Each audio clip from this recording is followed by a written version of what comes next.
Welcome to the latest edition of the Sight Screen Cricket Journal podcast. Today we're going to be reviewing the second ODI between New Zealand and Bangladesh, which took place. I've got a fantastic guest with me today. He is, well, I would describe him actually as an uber Bangladesh cricket fan. He's probably got the biggest collection of Bangladesh cricket shirts of anyone that I know of. He is, of course, the host of the hugely informative and entertaining Bangla Cricket Podcast. He is Roshan Alam. Welcome, Roshan. Thank you for having me on. Good to be here. Very tired. Probably the most delirious analysis of any match I think either of us will ever do, but here we go. Brilliant. I'm looking forward to the delirium and the slightly strange analysis that's going to ensue. Amazing that I haven't actually had you on before, but great to have you on now that you are here. Lots to discuss. I mean, on the face of it, it was quite a comfortable victory for New Zealand in the end. They won by 5 wickets, 10 balls to spare. Bangladesh batting first, having lost the toss. Got up to 271 for 6. New Zealand in the end got there, as I said, relatively easily. But beneath that, there's lots to unpick and unpack. So let's start at the start of the Bangladesh innings, batting innings, and looking at the first half of that innings. I think the striking thing about it was the quite conservative way that Bangladesh approached their batting. It was quite apparent that, they wanted to take the innings as deep as possible, lose as fewer wickets as possible. And I guess, the reasons behind that were, of course, the last game where they basically capitulated. The batting just didn't offer much at all out for about 30 odd. I guess the question I have for you is, do you think that sort of tactic was justified? And, did you think it actually worked in the end? Yeah, I think it was justified. And actually, I think it did work as well. Ultimately, we got up to a very good score, 270. It could have been a match-winning score. And arguably, it should have been a match-winning score.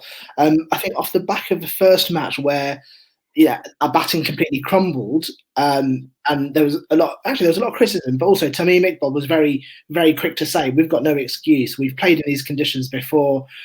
There's no excuse. We can't keep using the bounce as a reason for not performing. Off the back of that, and then within 10 balls losing Latham, this innings could have very much gone the same way.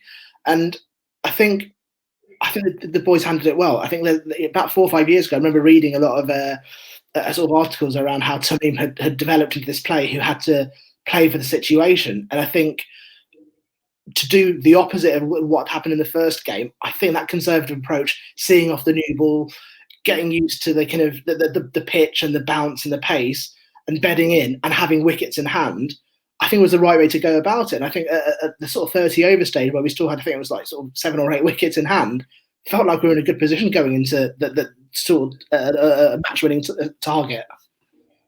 Yeah, certainly. I'd say sort of getting up to sort of that 271 in the end was a good effort. If you look at the broader context of the previous game, also the attack that they were facing, Bolt, Nichols, and Jameson, all sort of top-class fast bowlers, all offering slightly or giving slightly different challenges to the batsman. It's an interesting one, isn't it, in terms of Tamim's role? I think, again, every time we sort of talk about Bangladesh cricket, or let's chat about Bangladesh cricket, I feel personally there's about 3 or 4 main kind of areas or key topics. One of them is just Chucky. I'll just finish. Ongoing thread, yeah.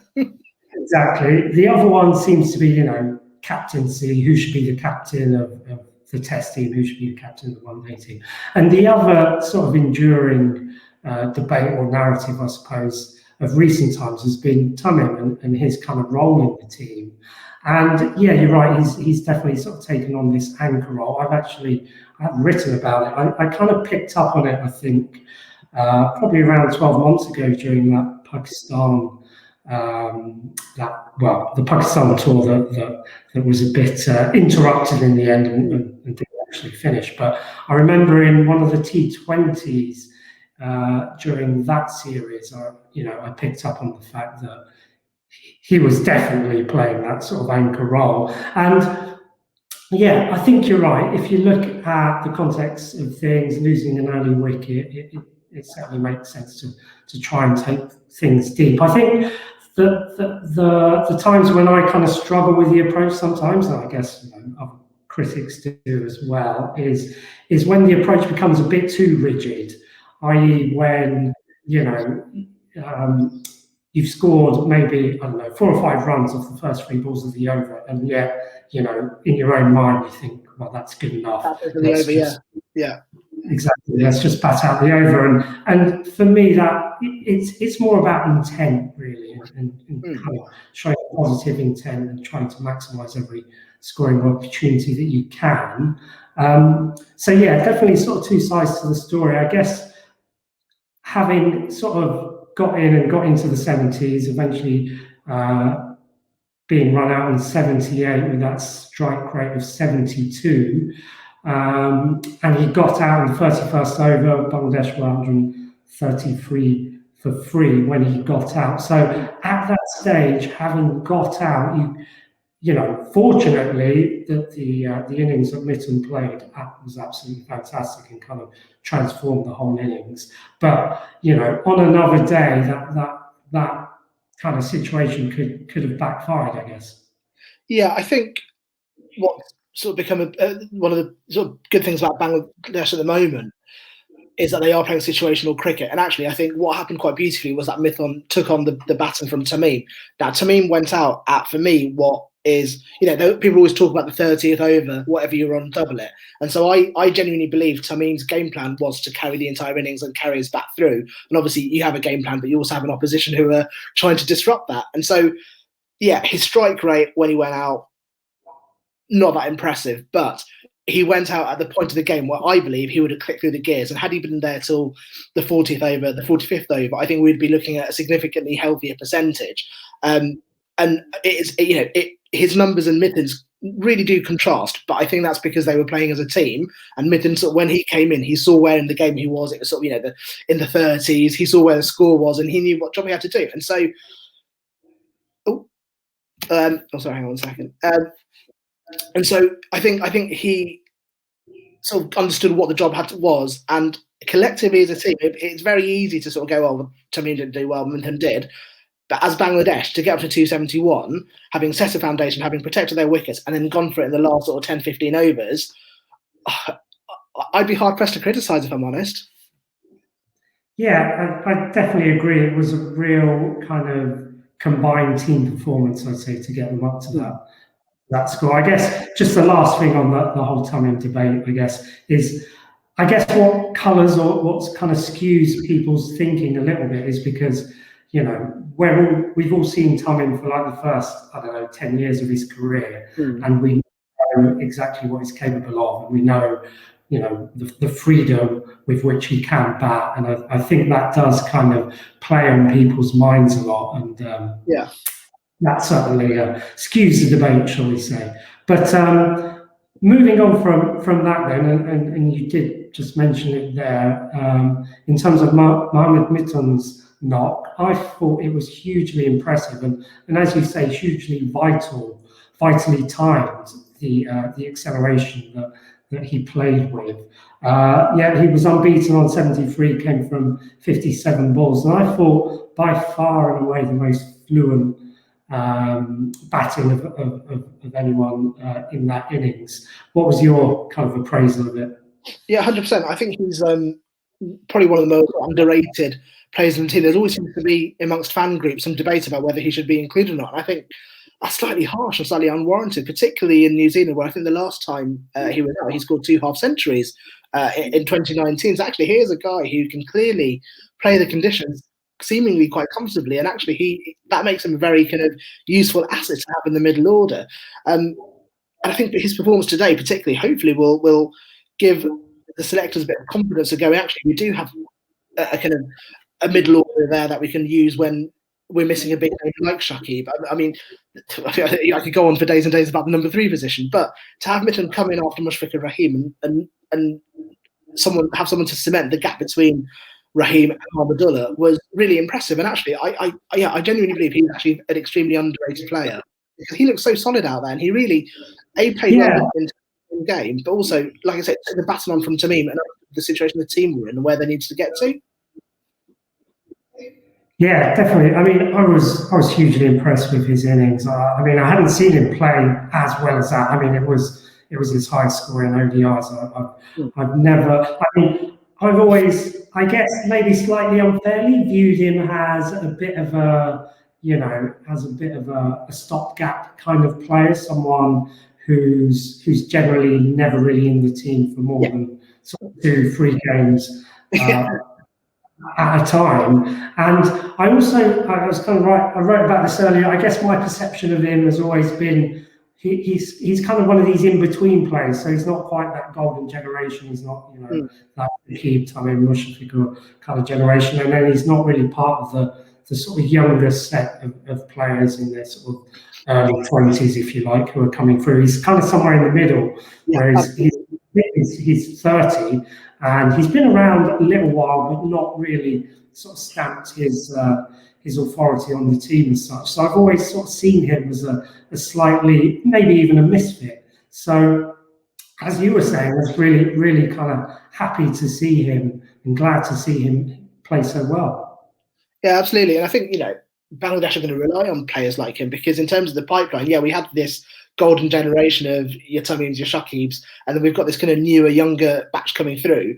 But actually, it's going to need the players in between, the ones who are sort of, your kind of Tuskins, your Fizzes, your Mithuns. They're the ones who are going to sort of help that transition period along. And so, I'd like to see him, if the Bangladesh Cricket Board and the selectors are now showing patience as they did with Nazmul Hussain Shamto, give him a run in the team because actually we've got a gap in that middle order potentially. And if he's willing to fill it and play to the situation, brilliant. Definitely, no, I agree. I do hope this is kind of a turning point, maybe for his career, and that, like you say, he's given more sort of consistent opportunities going forward. I mean, one thing that particularly impressed me, and as you were saying, sort of watching a little bit bleary-eyed, sort of early hours in the morning, but one of the things that particularly interested me about his knock was just the confidence that he seemed to exude from the get-go. And one of the things I picked up on, I don't know if you noticed this, quite early on in the innings, he played a reverse sweep against a spinner, against Mitchell Santner. And as soon as he played it, he just stood up. And didn't even make any attempt to kind of even pretend to jog a single. Because, he just stood up. He saw where the ball was going and then he just stood up.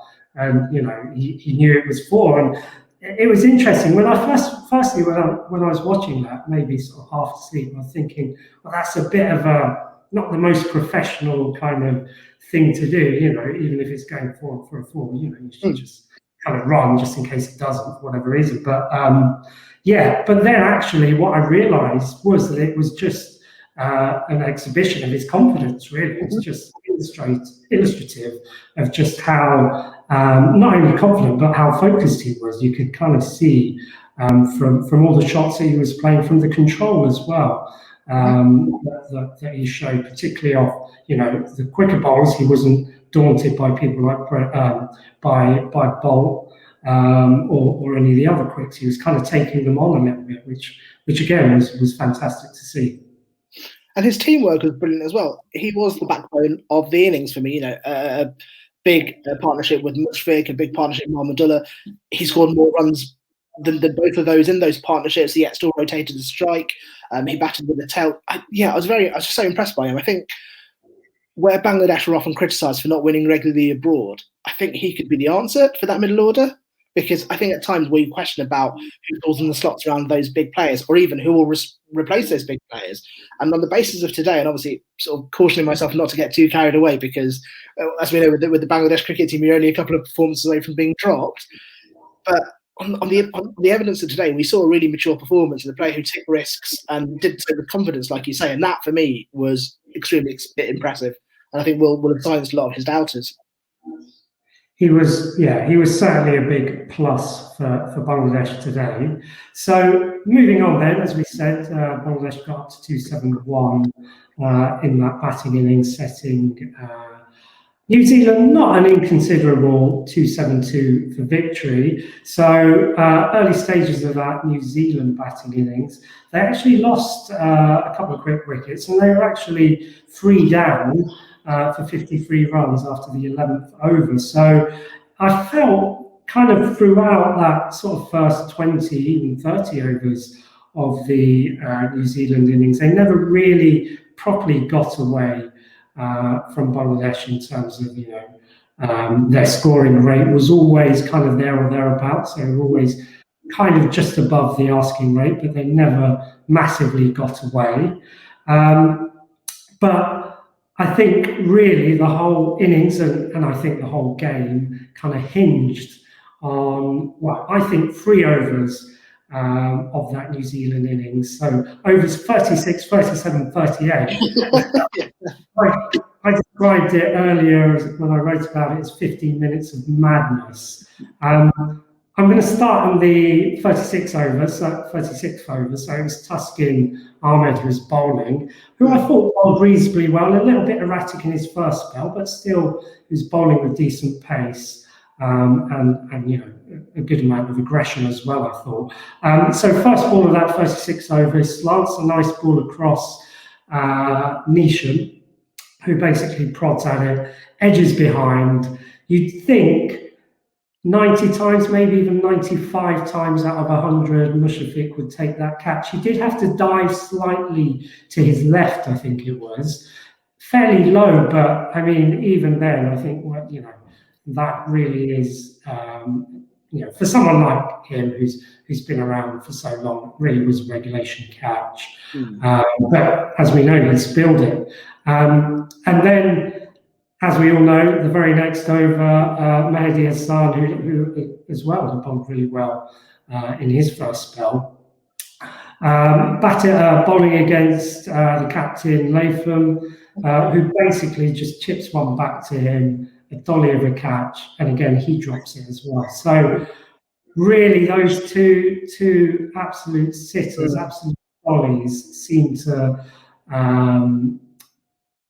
basically Bangladesh kind of architects of their own downfall by not holding on to those catches.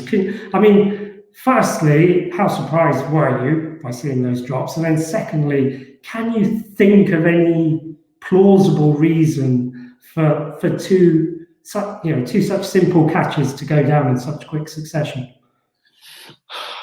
I mean, look, for me, Bangladesh should have won today. And I know there'll be some debate of whether 271 was a good enough score. I think it was.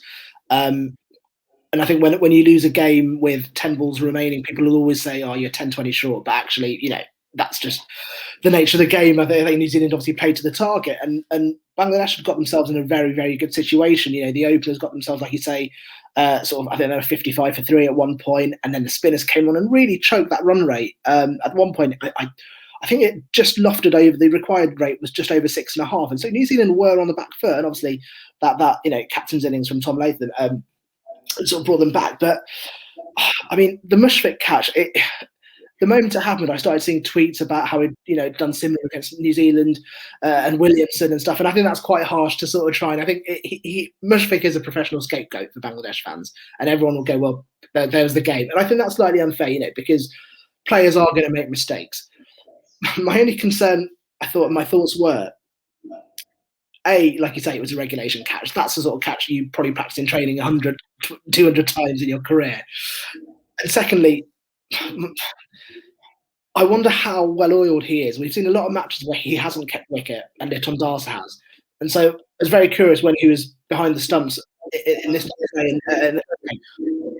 What's the decision? Is it a test match thing? Is it a long-term thing? Is it an easing of the responsibility? And should we be rotating keepers like that? So I think that for me was a kind of initial thought.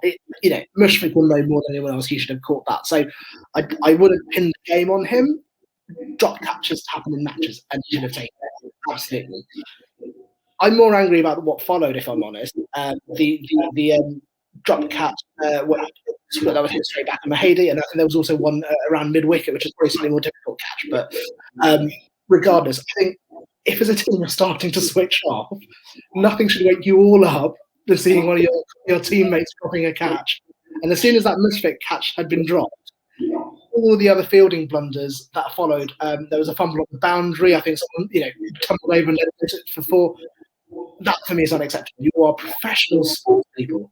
You're allowed to make mistakes. They happen. They happen in every sport at every level. But once you Mushfiq almost dropped the game, that's the moment to go, well, hang on, let me just be alert, because this is where we can throw away the game. So for me, I'm actually the most forgiving of Mushfiq, not of everything else that followed, I think, because that is where, let me be categorical.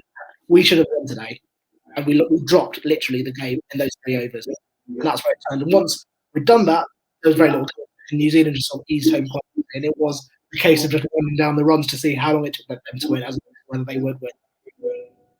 Yeah, no, really good point I think you made about Mushfiq, and I guess the fact that the longevity of his career, firstly, and I think the fact that if you play international cricket for 15 plus years, almost 20 years, then you're going to make mistakes. It's just the nature of the beast. So, to not play for that long and not make any mistakes just isn't realistic, isn't feasible. I guess, where Mushfiq or where the issue comes with Mushfiq, unfortunately, is some of his mistakes are really quite high profile or crucial junctures of games. But again, I take your point about the fact that everyone drops catches. It does happen. And actually, Tomim, interestingly, after the game said exactly that, unfortunately, drop catches are just a part of the game. No one does it willingly. And actually, I did watch a bit of the India-England game straight after the New Zealand Bangladesh game, and Marin Ali dropped an absolute sitter off Shikhar. So like you say, these things do happen. I guess my take on it is the only thing I can put it down to is just poor concentration, or a lack of concentration, or indeed kind of scrambled minds a little bit. So that first drop goes down. Like you say, there's a couple of kind of missed fields, fumbles in the fields. Everyone's minds are a bit scrambled when actually, like you say, it should be switched on.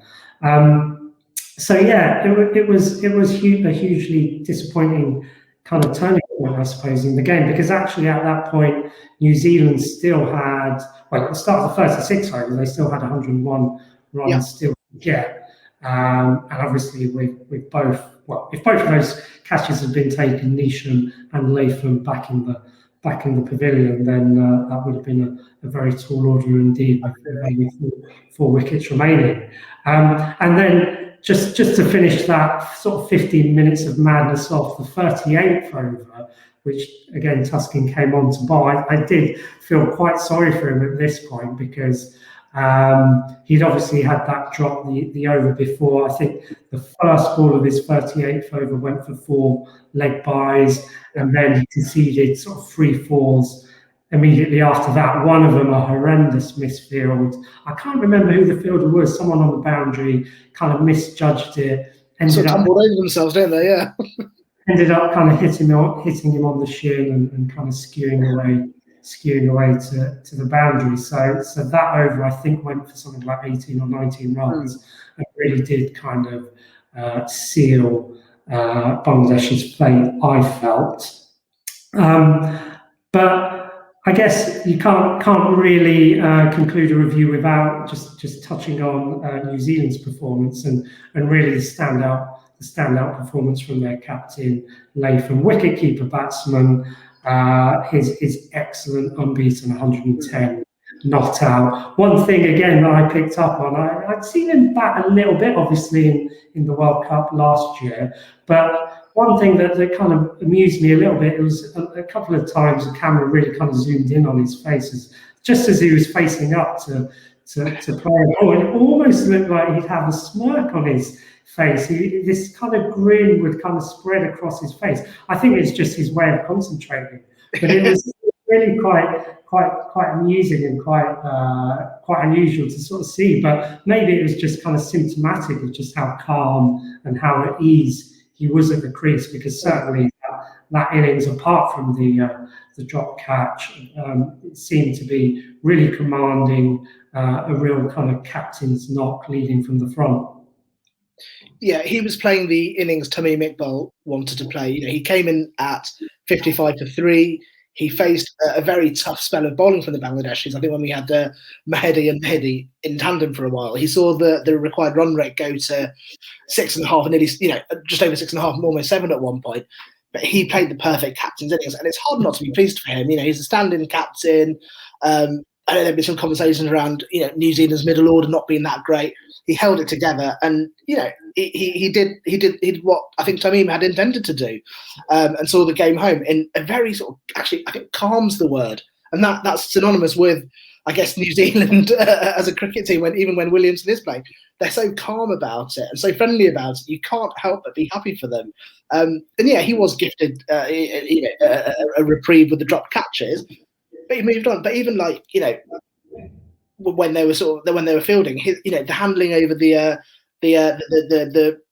can't remember what it's called. The kind of, I guess it's off the middle. Yeah, the catch, the non-catch even. The catch never was. Yeah. Yeah, I kind of think if that was on the other foot, the Bangladeshi would be so emotionally aggrieved by it, it would throw their concentration for the rest of the game. But it's the complete opposite with that side, and I think that comes from the leadership. And so I think for Tom Latham, just job done, really. Yeah, job done. Really, really could have been impressed by him. Very impressed by him. Yeah, it was certainly a superb sort of captain's performance, and more than deserved the man of the match award for it. And like you say, all the more because of the absence of not only Kane Williamson, but Ross Taylor as well, which does create quite a big hole in that sort of New Zealand middle order. But he certainly stepped up today and kind of filled those shoes for New Zealand admirably. Okay, so let's throw things forward then to the last game, or to the next game, the last game of the ODI series. Bangladesh obviously already lost the series now, 2-0. What are your thoughts in terms of that last game? Obviously now with the World Cup qualification points at stake, it's not a dead rubber, so it's still of vital importance. What kind of changes would you like to see Bangladesh make, if any? What kind of changes of yeah. Do you know what, honestly, I think actually no changes. I think today was the right lineup, and actually, like I say, we should have won the game. We put enough runs on the board. I think bar 3 overs between 36 and 38, we largely bowled well. For me, I was pleased to see runs scored at number 3 for the first time in a long time. I think Sarkar's 32 was probably the highest score for a number 3 batsman playing the one day for Bangladesh for some time. I've also been very impressed by our paces. I know they didn't, Tuscan didn't take any wickets today, but only 2 bowlers actually did. But the paces have sort of come of age, and with Tuscan in particular, I'm quite sympathetic of his sort of almost redemption story. I guess if I was to force to make one, I'd maybe say Hassan Mahmood coming back in for Saifuddin, because he didn't really contribute so much to kind of almost definitely have his name out on paper. But no wholesale changes for me. I think we should have won today, and we lost because of silly errors, not because of poor performance. Well, it was a poor performance, but one that could have been easily avoided. How about yourself? Do you think? Yeah, I agree. I